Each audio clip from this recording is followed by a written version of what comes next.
এই যে আবুল সরকাররে গ্রেফতার করলো, সূরা নাস নিয়েও সে কটূক্তি করলো।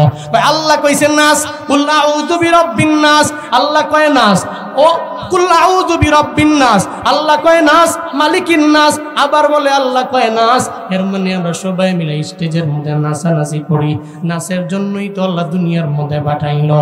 এই সমস্ত বাউল যারা এতদিন জানতাম নাস্তিকরে আমার আল্লাহরে নিয়ে কটূক্তি করে, এখন বুঝতে পারলাম এরা স্টেজের মধ্যে দাঁড়াইয়া আমার আল্লাহরে নিয়ে কটূক্তি করতে এরা দ্বিধা করে না। ঠিক কিনা বলো? আল্লাহরে নিয়ে যারা কটূক্তি করো, এই সমস্ত ব্যক্তিগুলো জীবনেও কোনোদিন তাওহীদি জনতার বন্ধু হতে পারে না।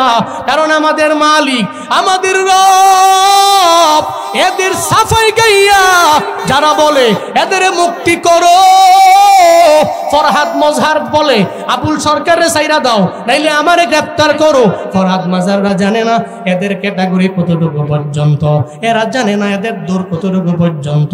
ও তো আমেরিকার দালাল, 5-8টা গুলামি করছে 5 আগস্টের আগে ভারতের, এখন আমেরিকার দালাল হয়ে গেল।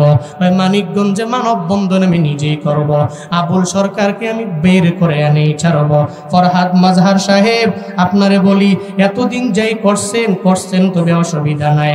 এখন তাওহীদি জনতার হাতের মধ্যে বাংলাদেশ, এখন আমরা সবাই ইসলাম প্রেমী, কোরআন প্রেমী, আল্লাহ প্রেমী। আল্লাহ নিয়া কটূক্তিকারীরে জীবনেও কোনোদিন আমরা সার দিতে পারি না। আল্লাহ আপনারা ধন দৌলতের মালিক বানিয়ে দিল, অসুবিধা নাই। ধন সম্পদের মালিক হইলে যে আখিরাতের কথা মানে আল্লাহর কথা বলে যাওয়া লাগবে, কোন হাদিসের মধ্যে পাইলেন? দুনিয়াতে বড় বড় সাহাবায়ে কেরামের এরাও তো ছিল ধন দৌলতের বড় মালিক। হযরত ওসমান রাদিয়াল্লাহু আনহু উনি মোস্ট রিচেস্ট সাহাবী ছিলেন। আল্লাহ পাক এদের ধন দৌলত দিলেন দুনিয়ার মধ্যে, কিন্তু এর পরেও তো চিন্তা করলেন কবর নিয়ে, এর পরেও চিন্তা করলেন আল্লাহ নিয়ে। আল্লাহ নিয়ে মানে আল্লাহ জান্নাত জাহান্নাম এগুলা নিয়ে চিন্তা করলেন, আমি জান্নাতে যাব না জাহান্নামে যাব। এর পরেও কানলেন, কবর দেখলে কান্না করলেন, কবর দেখলে কান্না করলেন। হযরত ওসমান রে সাহাবায়ে কেরাম জানায়া দেয়, কবর দেখলেই কান্দেন কে? হযরত ওসমান রাদিয়াল্লাহু আনহু জানায়া দেয়, সাহাবায়ে কেরামেরা, এই লোকেরা, আমরা দুনিয়ার মধ্যে থাকি যে আমি যেখানেই যাই আমার ডানে বামে লোকের অভাব নাই, আমার সামনে পেছনে আমার লোকের অভাব নাই। হাসরের ময়দানে আমি উঠব, ওই জায়গায়ও দেখবো আমার সঙ্গে কত লোকেরাই দৌড়ায়, আমার ডানে বামে সব জায়গায় আমি লোকদের সন্ধান পেয়ে যাব। শুধু তাই না, মিজানের দাড়ি পাল্লায় যখন আমি চলে যাব, ওখানে গেলেও দেখবো আমার লোকের অভাব নাই। আল্লাহ পাক যদি আমায় বলে, এই তুমি জান্নাতে যাও, ওই জান্নাতের মধ্যে গেলেও দেখবো আমার ডানে বামে সামনে পেছনে লোকের অভাব নাই। রবের জান্নাতি বান্দার কোনো অভাব নাই। আল্লাহ যদি কয় জাহান্নামে যাও, ওখানেও দেখবো অন্ধকারের জন্য জাহান্নামে আমার ডানে বামে সামনে পেছনে লোকের অভাব নাই। কিন্তু কবর এমন একটা জায়গা, ওখানে তো আমার বন্ধু বান্ধব নাই, ওখানে আমার মাও নাই, ওখানে আমার বাবাও নাই, ওখানে আমার কেউ নাই। এই জন্য কবর দেখলে আমি চোখের পানি আটকে রাখতে পারি না, অটোমেটিক্যালি চোখ দিয়া গড়ায়া গড়ায়া পানি পড়ে। ও বাবারা, যারা রহমানের খাঁটি বান্দা, এরা টাকার মালিক হলে কবরের চিন্তা বলে না, এরা বাড়ি গাড়ির মালিক হয়ে গেলে এরা জান্নাত জাহান্নামের কথা ভুলে যায় না। এরা ধনী হয়ে গেল আল্লাহর জিকির থেকে এরা সরে না। যারা আমার মাওলার খাঁটি বান্দা, তারা সব সময় জিকির করে আমার আল্লাহর কার আল্লাহর জিকির করে মানে আল্লাহ স্মরণ করে। এরা আল্লাহর জীবনেও কোনোদিন ভুলে যায় না। লা তুলহিকুম আমওয়ালুকুম ওয়ালা আওলাদুকুম মান যিকরিল্লাহ। যদি আল্লাহ বাগেদের সম্পদ দেয়, সন্তান দেয়, আল্লাহর জিকির থেকে এদের দূরে সরাইতে পারে না। এরা সর্বাবস্থায় আল্লাহর সব কিছু নিয়ে এরা চিন্তা করে, মাখলুক নিয়ে চিন্তা, জান্নাত নিয়ে চিন্তা, জাহান্নাম নিয়ে চিন্তা, কবরের চিন্তা। এই বগুড়া এলাকার মুসলমানেরা আমায় বলেন না, সোনাতলা মাদারীপাড়ার মুসলমানেরা আমায় একটু বলেন না রে বাবা, আপনি যে মারা যাবেন এতে তো কোনো সন্দেহ নাই, মরেই যাবেন, তবে কোন জায়গায় মরবেন এই ব্যাপারে কি জানা আছে? আছে? আমার মরণ আসিবে কখন কেউ তো জানে না। বলেন, আমার মরণ আসিবে কখন কেউ তো জানে না। আমি চলে গেলে আমায় তোমরা ভুইলা যায়ও না, আমি মরে গেলে আমায় তোমরা ভুইলা যায়ও না। আমার মরণ আসিবে কখন, আমার মরণ আসিবে কখন কেউ তো জানে না। এই দুনিয়ায় চিরজীবন থাকার জায়গা, অন্ধকার কবর যে আমার আসল ঠিকানা। সবাই রেখে আমায় চলে যাবে, সঙ্গী হবে না। সবাই রেখে আমায় চলে যাবে, সঙ্গী হবে না। আমার মরণ আসিবে কখন, আমার মরণ আসিবে কখন কেউ তো জানে না। আমি চলে গেলে আমায় তোমরা ভুইলা যায়ও না, আমি মরে গেলে আমায় তোমরা ভুইলা যায়ও না। আমার মরণ আসিবে কখন কেউ তো জানে না, আমার মরণ আসিবে কখন।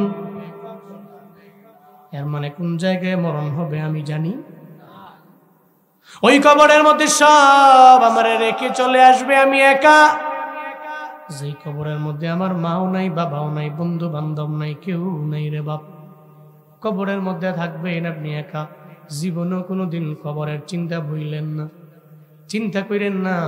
আপনি কবরের মধ্যে গেলে আপনার টাকা আছে, বাড়ি আছে, গাড়ি আছে, এই চিন্তা করে ঘুরেন না। একটু মন দিয়ে চিন্তা করেন, দুনিয়াতে যত বাড়ি, যত গাড়ি, যত নারী, যত ধন সম্পদ, কোনো কিছু কবরের মধ্যে আপনারা নিয়ে যাবে না। আপনার সন্তানে বলবে না, বাবা এত পরিশ্রম কইরা আমাদের জন্য কত কিছু দিয়ে গেছে, বাবা সঙ্গে কবরের মধ্যে কিছু টাকা দিয়ে দাও। জীবনেও দিবে না। একতলা বাড়ির মধ্যে বাবারে শুয়ে রাখো, কেউ বলবে না।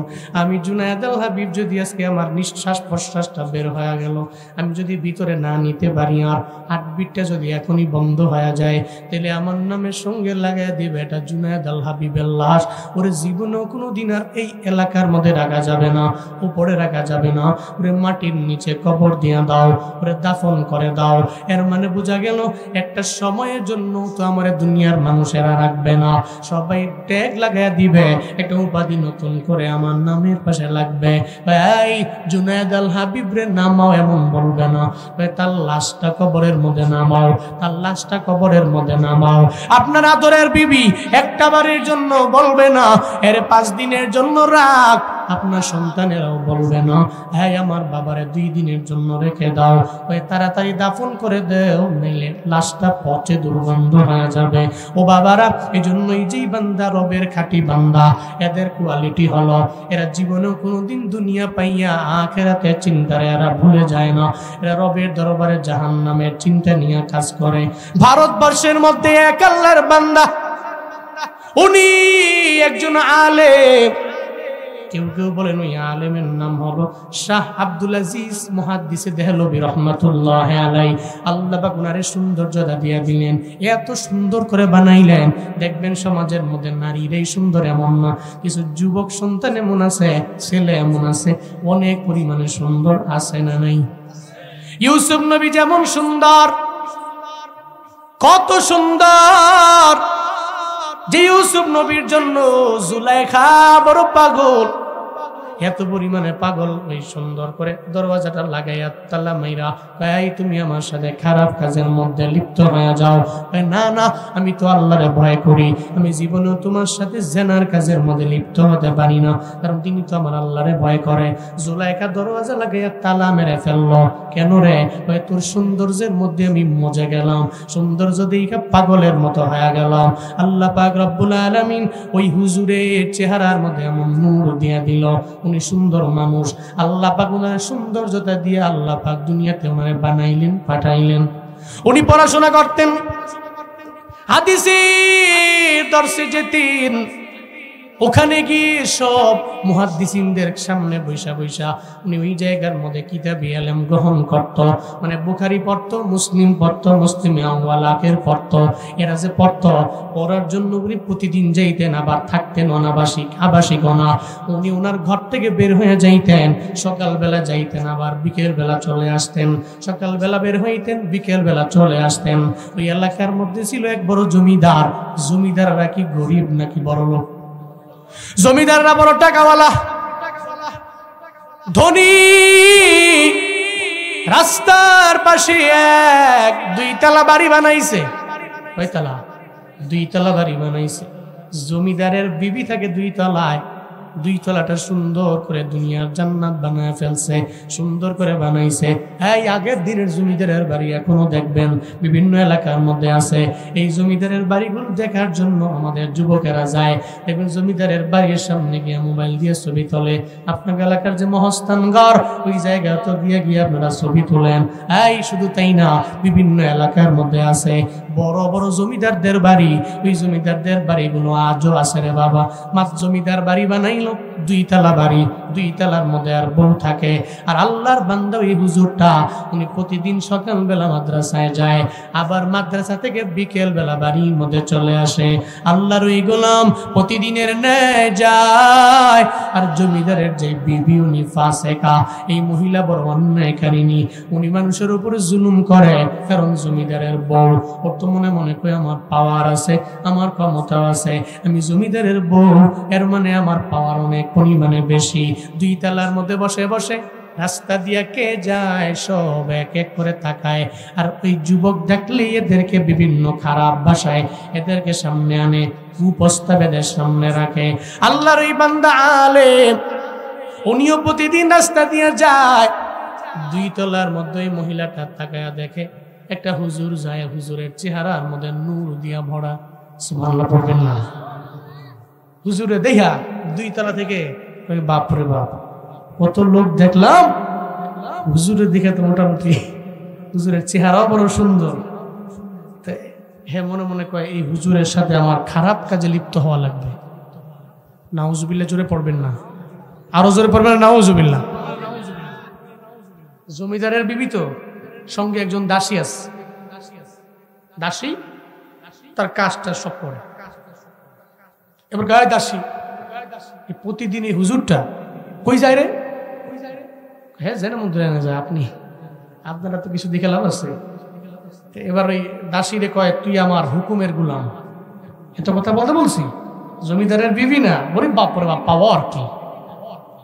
যাও এই হুজুরে ধইরা আমার কাছে নিয়ে আসবে। কি বলবো? হুজুরে বলবি জমিদারের স্ত্রী বলছে একটা মাসআলা জানবে। কি জানবে? খুব মনোযোগ দিয়ে মাসআলা জানবে।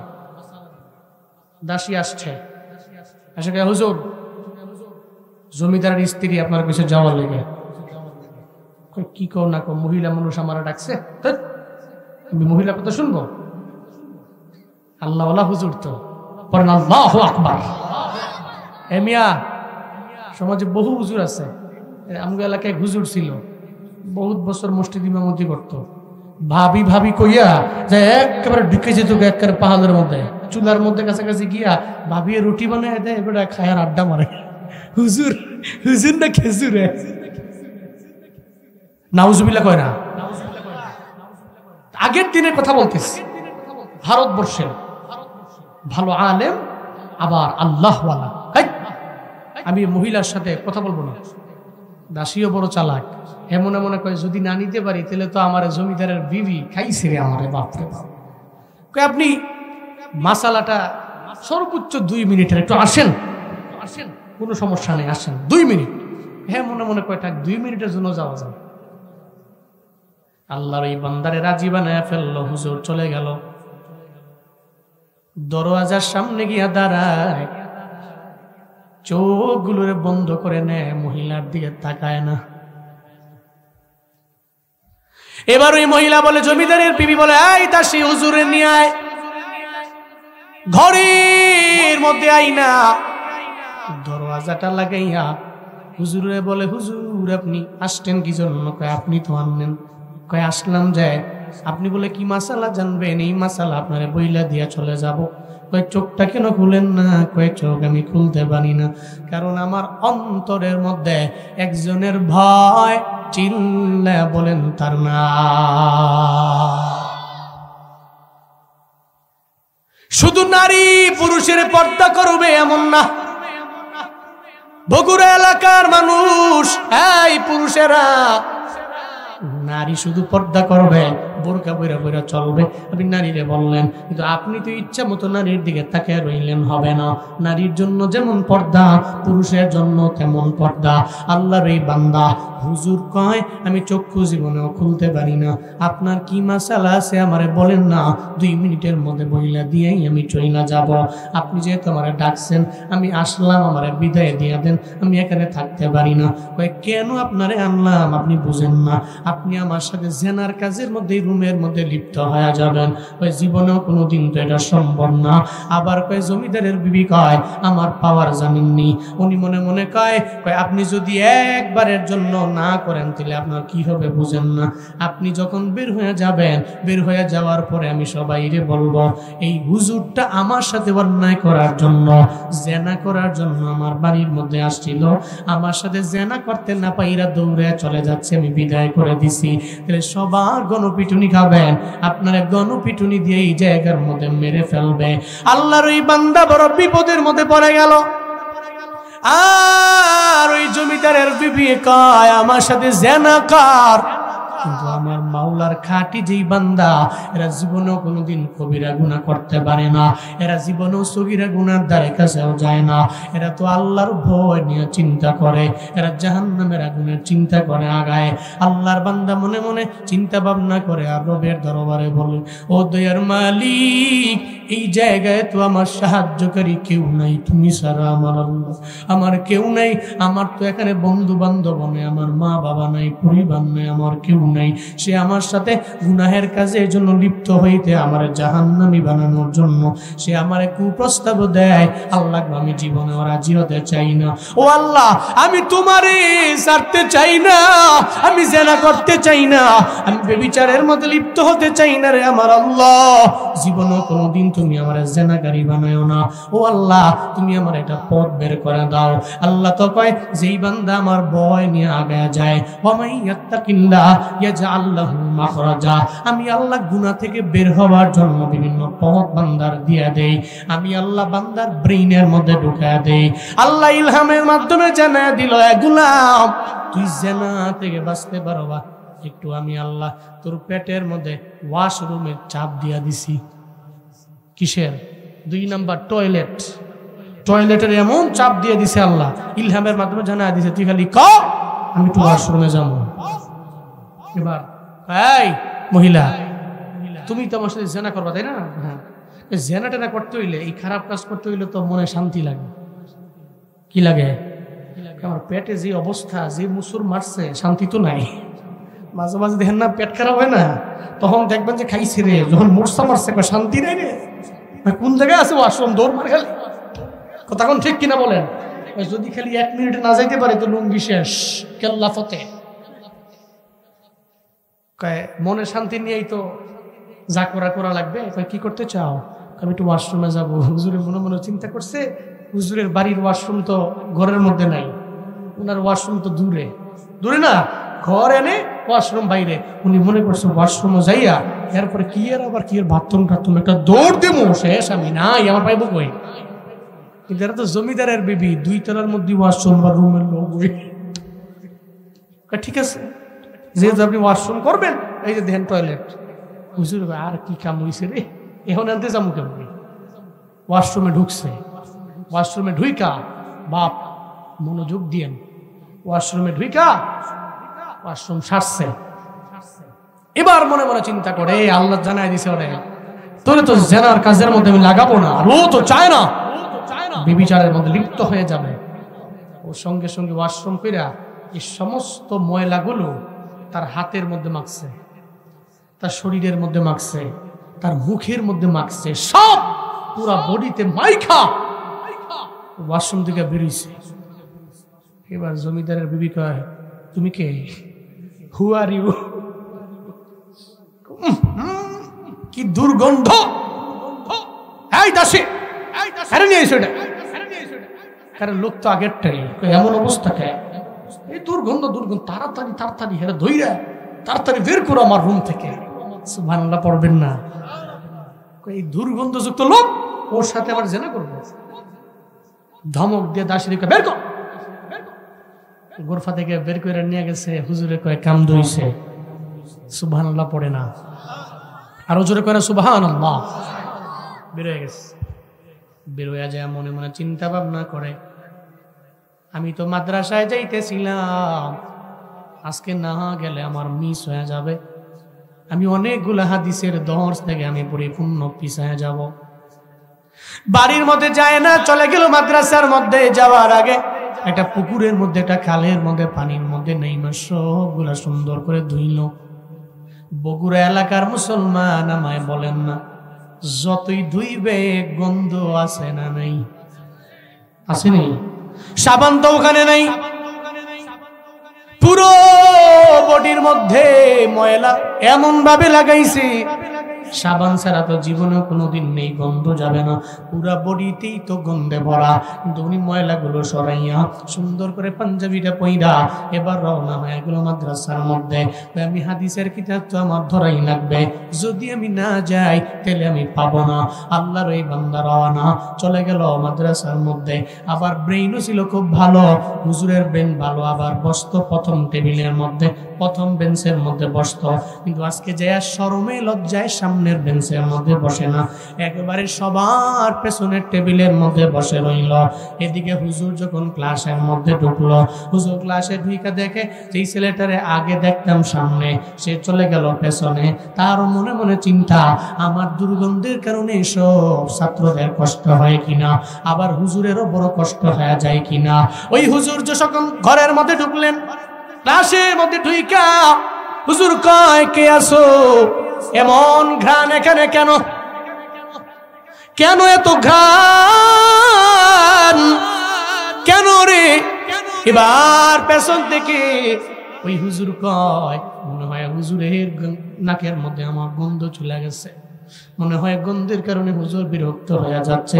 হুজুর কয়, আজকে কে কি দিয়ে আইছো আমারে বলো না, কে এমন কি দিয়ে আইলা? আমি কেন টিকতে পারতেছি না, আমার তো মনে হচ্ছে কি যেন একটা আনকমন আমি ঘ্রাণ পাচ্ছি। এবার ভয়ে ভয়ে হুজুরের সামনে গেল। হুজুরের সামনে যাইয়া চোখ দিয়ে ঘরে ঘরে টপ টপ করে বেয়ে বেয়ে পানি পড়ে। হুজুর কয়, তুমি কান্দো না, তুমি চোখের পানি ফেলা কান্না করো কেন? হুজুর, আমার শরীরের মধ্যে দুর্গন্ধ, এজন্য মনে হয় আপনি আমারে ডাকলেন। আমারে মাইরেন না, আমার বিশাল বড় করুণ ইতিহাস। আমি মাদ্রাসায় আসতে যাইয়া এই আমার এলাকার জমিদারের যে বিবি আমার 2 তলার মধ্যে নিল, সব ঘটনা খুলে ফেললো। হুজুর কয়, না রে, তুমি চোখের পানি ফালাইয়া কান্না করো না, তোমার চোখের পানি ফালাইয়া কান্না করো না, আমি তোমারে মারার জন্য আসি নেই। আমি তো আজকে কোনো আতর দিয়ে আমার বডির মধ্যে আমি ক্লাসের মধ্যে ঢুকলাম না। আমার অন্যান্য ছাত্রদেরও জিজ্ঞাসা করলাম, এরা কেউ হাত তুলেও নাই, এরা কেউ নতুন কোনো আতর দিয়ে ক্লাসরুমের মধ্যে ঢুকে নাই। এই তুমি কি দিয়া ঢুকলাম, কোন আতর তুমি পাইলা, আমার বুঝ হয়ে গেছে। ফাআম্মা মান খাফা মাকাম রাব্বিহি ওয়া নাহান নাফসা আনিল হাওয়া ফাইন্নাল জান্নাতা হিয়াল মাওয়া।